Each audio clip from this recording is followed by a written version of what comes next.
Hello everyone, on this video I'm gonna show you how we can use the import and export online variables feature here on MasterTool.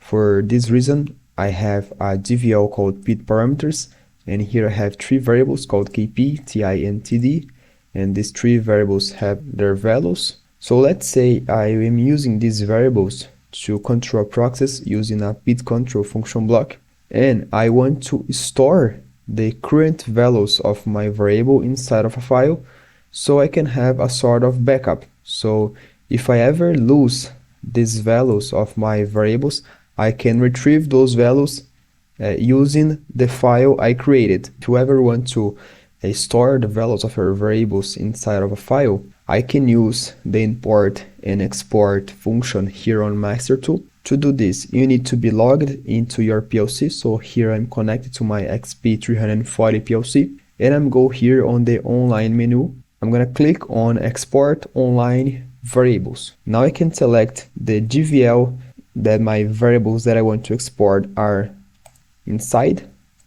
So here I have my pid parameters, and I see I have three variables. I'm gonna click on this right arrow. Okay, so it loaded my three variables called KP, TI, and TD, and I'm gonna export.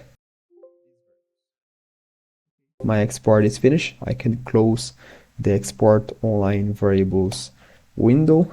So now these three variables with their values, they are stored inside of a file that is located on my project folder. So here you have your project folder, and you created a file called, it's the name of your project underscore exported variables. So now if I change the values of my variable, meaning that I lost the current values of my PID, I'm gonna write these values inside of my variable.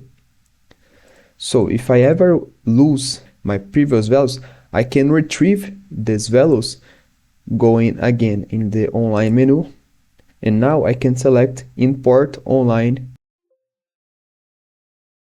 So it will back up the values that I saved when I use the export online variables. So this is how you use the export and import online variables function here on MasterTool.